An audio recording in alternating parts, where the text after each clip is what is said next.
Mes chers amis, quel plaisir de savoir que vous êtes toujours fidèles à suivre en télédiffusion ou en radiodiffusion notre série biblique « Il m'a parlé ». Et nous vous en sommes infiniment reconnaissants. Merci aussi pour les nombreux encouragements qui nous parviennent et qui nous motivent à poursuivre cette noble mission au cours de laquelle le nom de Jésus, le Sauveur de l'humanité, est élevé. Comment ne pas exprimer notre gratitude à cette vaillante équipe de Espérance Média Martinique qui nous assure de son soutien sans faille. Le sujet qui vous sera présenté aujourd'hui, le 36e de la série, a pour titre « Jésus et la superstition ». Voilà un sujet dont nous sommes à peu près certains qui ne manquera pas de vous intéresser. Vous le savez très certainement, l'être humain, c'est-à-dire chacun d'entre nous, est fait de croyances et de comportements superstitieux. Croyances et comportements superstitieux qui peuvent à terme être un handicap sérieux s'ils deviennent des éléments incontournables de notre vie, s'ils impactent chacune de nos décisions et de nos choix et s'ils font de chacun de nous de véritables marionnettes. Nous allons prier pour débuter cette étude. Notre Dieu, notre Père, pour la présentation de ce sujet délicat, nous avons besoin de toute la clairvoyance que ton Esprit Saint nous accordera. Puisse chacun de ceux qui suivent la causerie du jour ressentir le besoin de ton aide pour ne plus vivre sous la dictature de la superstition ou de croyances mystiques. Nous t'en prions au nom de Jésus. Amen.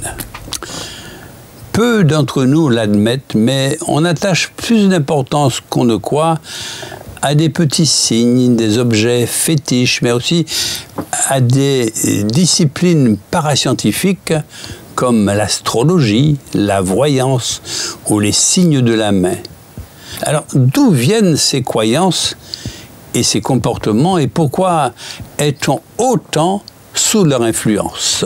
Identifions la superstition. La superstition est la croyance irraisonnée, fondée sur la crainte ou l'ignorance, qui prête un caractère surnaturel ou sacré à certains phénomènes, à certains actes et à certaines paroles. Au XIVe siècle, le terme de superstition signifiait religion des idolâtres, culte des faux dieux. Au siècle des Lumières, le XVIIIe siècle, le terme superstition désignait la religion et les préjugés inexplicables par opposition à la raison.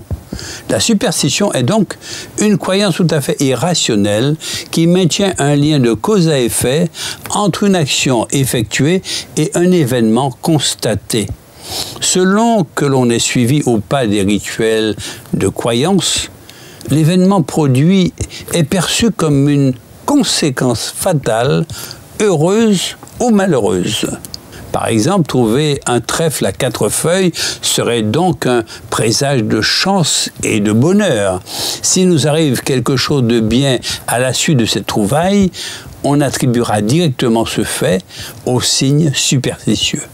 Ou encore, si l'on passe sous une échelle et qu'il nous arrive un événement désagréable ou malheureux, ensuite, on attribuera de même notre malheur à cette échelle que nous n'avons pas contournée. Nombreux sont ceux qui avouent être superstitieux, notamment les artistes et les sportifs. Certains expliquent même suivre un rituel précis ou avoir des objets particuliers sur eux avant une rencontre sportive ou un concert. Ils expliquent même ressentir un sentiment étrange d'apaisement, de contrôle en suivant ces rituels ou en gardant ces objets à proximité, que ce soit un vêtement, un briquet, une amulette, un médaillon, une pièce de monnaie. Sont-ils les seuls?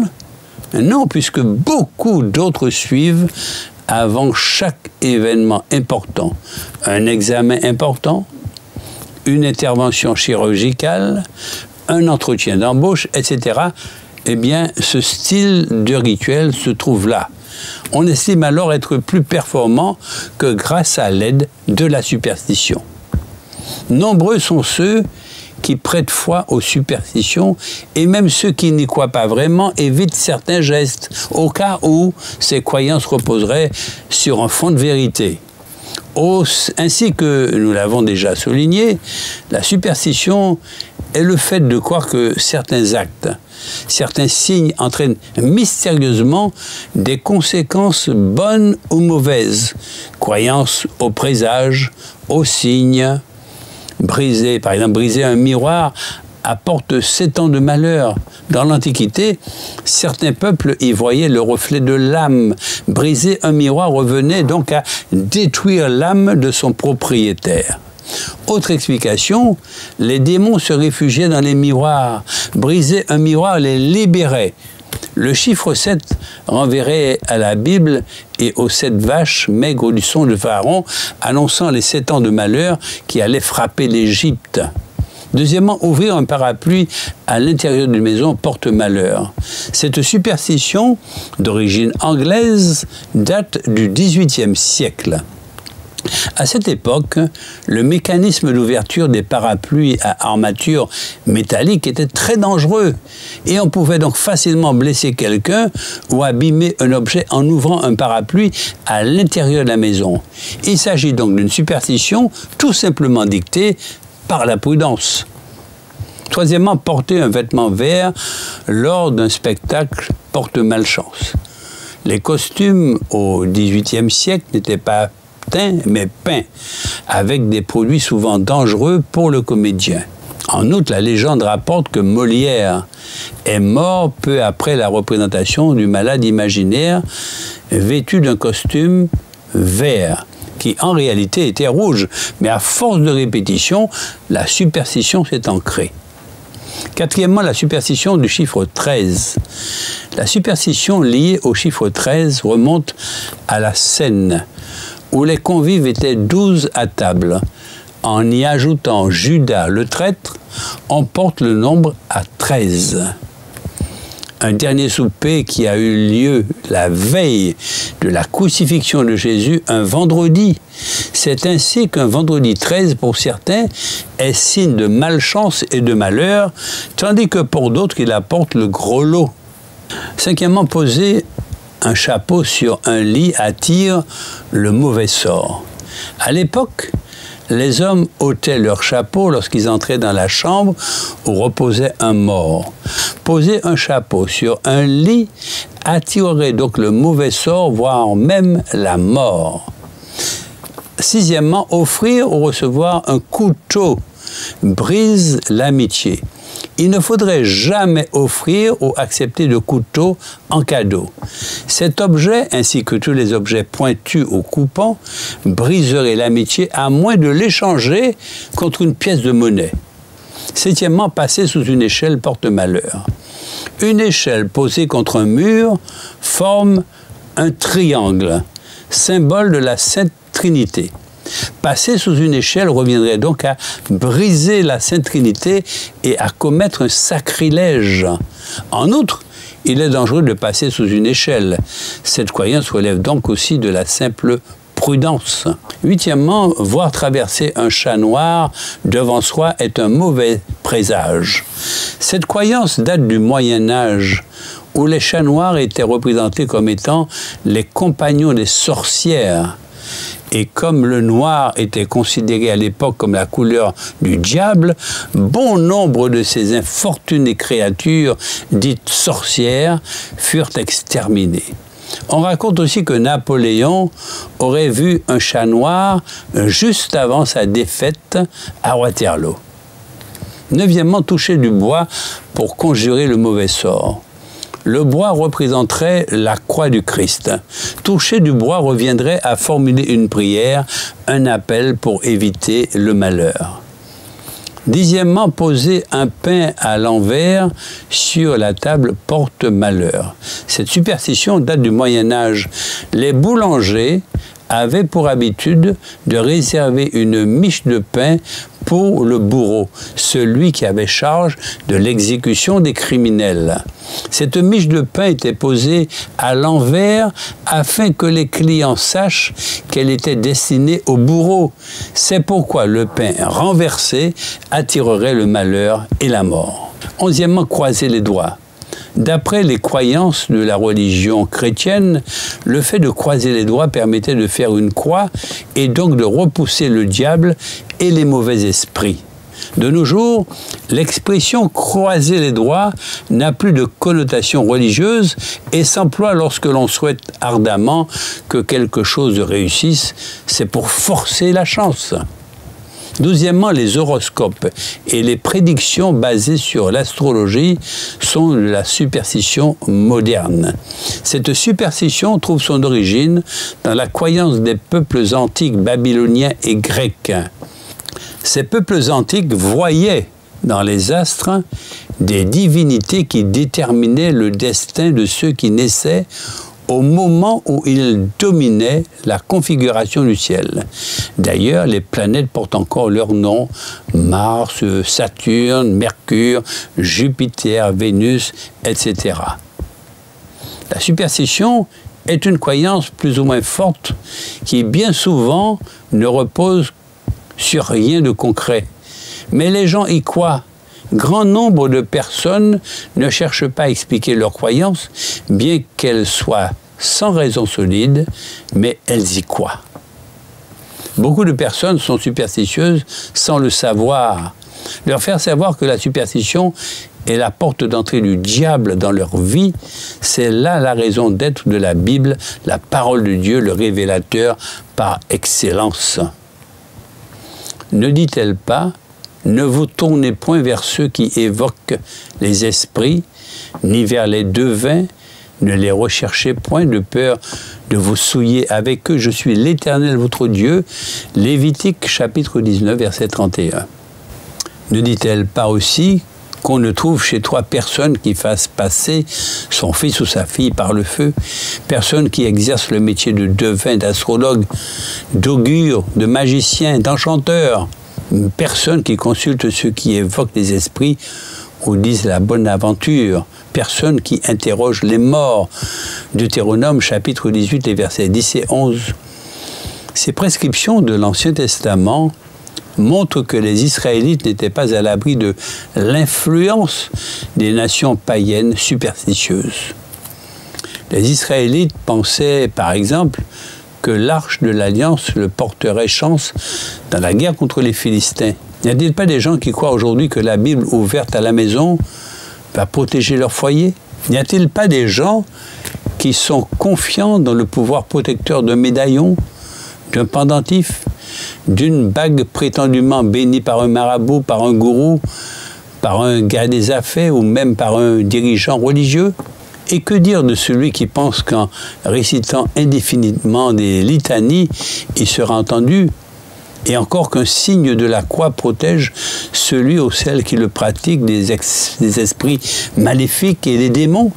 Mes chers amis, beaucoup de croyants aujourd'hui s'attachent à tous ces rituels en pensant que cela sera un bon présage. Dans le Nouveau Testament, alors que l'apôtre Paul se trouve à Athènes et qui s'adresse à ses habitants en disant qu'ils sont extrêmement religieux, le mot religieux qu'il utilise est à prendre plutôt dans le sens de superstitieux. À de nombreuses reprises, la Bible souligne la différence entre la foi et la superstition. Tandis que la foi vient de ce qu'on entend, et ce qu'on entend vient de la parole de Christ, dans Romains chapitre 10, verset 17, la superstition, au contraire, consiste à agir sur le produit de l'imagination humaine qui crée tout un rituel de règles et de recettes. La foi se trouve quant à elle réduite à une technique ayant une valeur et une puissance en elle-même. Mes chers amis, à la base de la superstition, on trouve la peur. le monde dans lequel nous vivons est en proie à toutes sortes de peurs.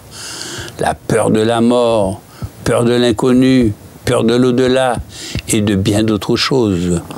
Au lieu de placer sa confiance en Dieu, l'homme cherche des garanties. Il essaie d'avoir prise sur les éléments qu'il redoute et qu'il cherche à contrôler. Mais ces garanties n'étant pas toujours suffisantes, l'homme en cherche de nouvelles et cela devient un engrenage qui conduit à la soumission et à l'esclavage du doute, de la peur, des idoles, des fétiches et des reliques.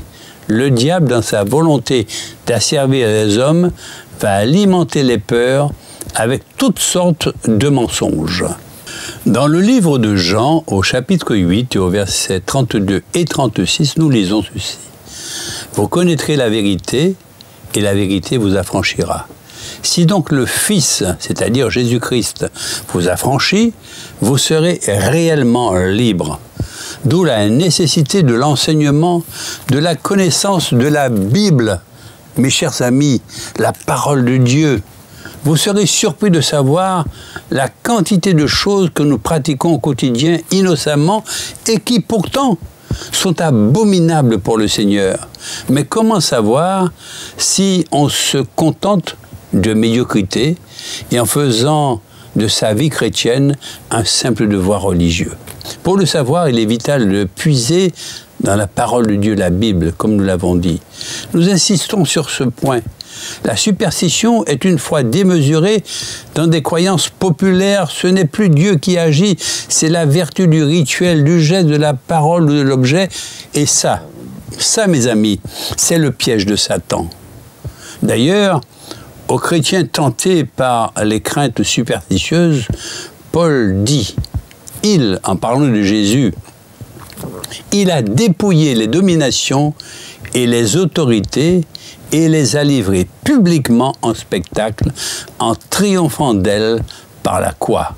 Colossiens chapitre 2 et au verset 15. Continuer à les redouter, c'est donc nier la seigneurie de Christ, rabaisser l'œuvre du calvaire, oublier que nous sommes cachés en Jésus-Christ.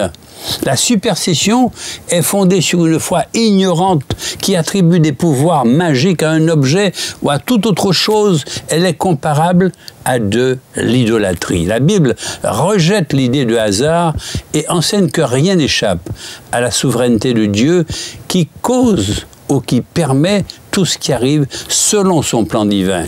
Il y a de nombreuses formes de superstition dans le monde. Des plus bénignes comme la crainte de passer sous une échelle, aux pratiques occultes comme l'astrologie, la magie noire, la divination, le vaudou et la sorcellerie. Les Écritures condamnent l'astrologie. Veille sur ton âme, de peur que, levant tes yeux vers le ciel et voyant le soleil, la lune et les étoiles, toute l'armée des cieux, tu ne sois entraîné à te prosterner en leur présence et à leur rendre un culte. Ce sont des choses que l'Éternel, ton Dieu, a donné en partage à tous les peuples sous le ciel tout entier. Deutéronome, chapitre 4e, le verset 19. Les Écritures condamnent également la magie, la divination, la sorcellerie, tout comme l'idolâtrie, elle aussi, qui est interdite, et ceux qui la pratiquent n'entreront pas dans le royaume de Dieu. Toutes ces pratiques sont excessivement dangereuses, car elles ouvrent tous ceux qui y croient à l'influence du diable. Soyez sobres, restez vigilants. Votre adversaire, le diable, rôde comme un lion, rugissant, cherchant qui dévorer, avertit la parole de Dieu dans 1 Pierre, chapitre 5 et au verset 8. Notre foi ne doit pas dépendre d'objets, ni de rituels d'origine humaine, mais du seul vrai Dieu qui donne la vie éternelle. Faites attention que personne ne vous prenne au piège de la philosophie, par des tromperies sans fondement qui s'appuient sur la tradition des hommes, sur les principes élémentaires qui régissent le monde et non sur Christ. En effet, c'est en lui qu'habite corporellement toute la plénitude de la divinité. Vous avez tout pleinement en lui qui est le chef de toute domination et de toute autorité. Colossiens chapitre 2, les versets 8 à 10. La superstition ne peut être qu'une déviation de l'enseignement de l'Écriture.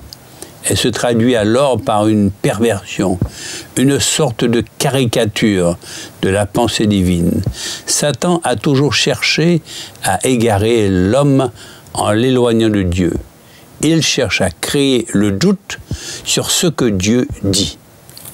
La superstition est une arme dangereuse et nombreux sont ceux qui se laissent entraîner. S'en tenir à l'Écriture est la seule parade sûre pour défendre la vérité. Le psalmiste déclare « J'ai caché ta parole dans mon cœur afin que je ne pêche pas contre toi ». Le psaume 119, le verset 11.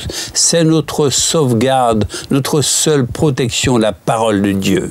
Cependant, certains chrétiens mal affermis s'inquiètent beaucoup de leur avenir. Au lieu de se confier entièrement dans le Seigneur, de s'attacher à ses promesses, ils font parfois preuve d'une grande légèreté en mettant leur confiance dans la superstition et en laissant aux astres et aux constellations la gestion de leur vie. Ils se laissent attirer par des 10 heures de bonne aventure ou se laissent convaincre tout en affirmant qu'ils ne le font pas de l'intérêt possible d'un horoscope dont les formulations sont volontairement assez imprécises. Des personnes crédules se laissent ainsi persuader qu'elles sont peut-être concernées par ces prédictions. Surtout si l'horoscope leur prédit un avenir agréable. Devant tous ces chemins qui se perdent dans un désert de perdition, demandons à Dieu son puissant secours. Son aide est indispensable pour ne pas se laisser séduire devant l'éventail savamment composé par le diable. Il répond aux désirs variés de notre chair, toujours avide de se nourrir de mauvaises choses. Près du Seigneur, nous sommes bien gardés, restons toutefois en état d'alerte. Ainsi, ne dormons pas comme les autres, mais restons éveillés, sobres. Les dormeurs, c'est la nuit qu'ils dorment, et les buveurs, c'est la nuit qu'ils s'énivrent. Mais nous, qui appartenons au jour, nous devons être sobres. Prenons la foi et l'amour comme cuirasse et l'espérance du salut comme casque. 1 Thessaloniciens au chapitre 5, les versets 6 à 8. Mes chers amis, il faut être revêtu de l'armure complète que Dieu a mis à notre disposition. Devenez forts avec la force très puissante du Seigneur. Prenez avec vous toutes les armes de Dieu pour pouvoir résister aux pièges de l'esprit du mal. Non, ce n'est pas contre des êtres humains que nous devons lutter, mais c'est contre des forces très puissantes qui ont autorité et pouvoir. Nous devons lutter contre les puissances qui dirigent le monde de la nuit, contre les esprits mauvais qui habitent entre le ciel et la terre. C'est pourquoi prenez toutes les armes de Dieu. Ainsi, dans les mauvais jours, vous pourrez résister et après avoir bien lutté, vous resterez debout. Alors, debout. Prenez la vérité comme ceinture, mettez la justice comme cuirasse, prenez comme sandale l'ardeur pour annoncer la bonne nouvelle de la paix. Toujours et partout, prenez le bouclier de la foi. Avec lui, vous pourrez éteindre les flèches brûlantes de l'esprit du mal. Recevez aussi le casque du salut et l'épée de l'Esprit Saint, c'est-à-dire la parole de Dieu, la Bible, mes amis. Priez sans cesse. Faites toutes vos prières et vos demandes par l'Esprit Saint. Soyez bien attentifs et priez toujours fidèlement pour tous les chrétiens. Éphésiens chapitre 6, les versets 10 à 18. Avez-vous constaté que tous les moyens de défense et d'attaque d'origine divine sont à la disposition du chrétien à chacun d'entre vous? Celui qui se confie en Jésus est rendu capable de tenir ferme contre les artifices du diable. Il a autour de ses reins la ceinture de la vérité et porte la cuirasse de la justice qui protège son corps. Ses pieds doivent être chaussés de la préparation de l'évangile de paix et il tient fermement le bouclier de la foi qui ne peut pas être transpercé et permet d'éteindre toutes les flèches de l'ennemi. Le casque du salut protège parfaitement sa tête. Nous savons à quel point elle a besoin d'être gardée des influences dévastatrices du père du mensonge, c'est-à-dire le diable. Les pensées qui se présentent souvent en foule sont filtrées et amenées captives à l'obéissance du Christ. 2 Corinthiens chapitre 10, verset 5. Tout ce qui relève du domaine de la superstition est repoussé. L'épée de l'esprit, qui est la parole de Dieu, arme défensive ou offensive, selon la circonstance, permet de mettre l'ennemi et ses envoyés en fuite. Un enfant de Dieu doit user sans cesse de la prière. Elle le met aussitôt en relation avec son Père, avec son Dieu. Il exauce nos supplications et nous délivre des pièges tendus par de nombreux ennemis. Si parmi ceux qui nous suivent, quelqu'un serait devenu peut-être par inadvertance esclave de certaines superstitions, comme par exemple l'horoscope, qu'il soit assuré qu'il peut être libéré en se tournant résolument vers Jésus-Christ. Oui, notre Jésus a vaincu le diable à la croix. Jésus seul peut délivrer celui qui est devenu esclave. Accrochez-vous fermement à la parole de Dieu qui est la vérité. Résistez à toutes les tentatives de Satan pour vous détourner de la simplicité de la foi. Soyez de fidèles témoins de Jésus-Christ. Tu as donné une bannière à ceux qui te craignent pour la déployer à cause de la vérité, déclare David dans le psaume 63e au verset 4. Soyez de bons témoins de Jésus-Christ. Tu as donné une bannière à ceux qui te craignent pour la déployer à cause de la vérité, déclare David au psaume 60, verset 4, comme nous l'avons dit précédemment. Ne cédons jamais à une quelconque pratique superstitieuse. Ce serait offenser le Dieu de vérité, miséricordieux et grand en bonté. Exode 34, le verset 6. Confions-nous en lui de tout notre cœur par la prière, afin de marcher dans la lumière comme lui-même est dans la lumière. 1 Jean chapitre 1er et au verset 7. Il sera pourvoir à tous nos besoins et nous garder sans que nous bronchions. Jude 24. Mes chers amis, gardons toujours à l'esprit que la vie avec Jésus n'est pas une religion de crainte et notre Dieu n'est pas menaçant. L'Écriture nous parle d'un Dieu de bonté, d'un Dieu de miséricorde, d'un Dieu d'amour. Il est le Dieu providence qui s'occupe de chacun d'entre nous et veille à ce qu'aucun ne se perde. Dieu ne demande pas de le craindre, mais de lui faire confiance. Dans l'amour, il n'y a pas de place pour la crainte, car l'amour véritable chasse toute crainte. 1 Jean chapitre 4e, le verset 18. Et pour tout cela, nous disons Amen. Et nous allons prier pour clore. Merci, mon Père Céleste, merci de nous avoir donné encore cette occasion de présenter un sujet aussi délicat que celui de la superstition. Puisses-tu, par ton Esprit Saint, poursuivre ton œuvre de restauration dans les cœurs de toutes celles et de tous ceux qui nous suivent. Nous t'en prions au nom de Jésus. Amen. Notre prochain sujet, le 37e de la série biblique Il m'a parlé, a pour titre Jésus et la santé. Encore un sujet captivant pour lequel nous vous donnons rendez-vous très prochainement. Alors, à bientôt mes chers amis.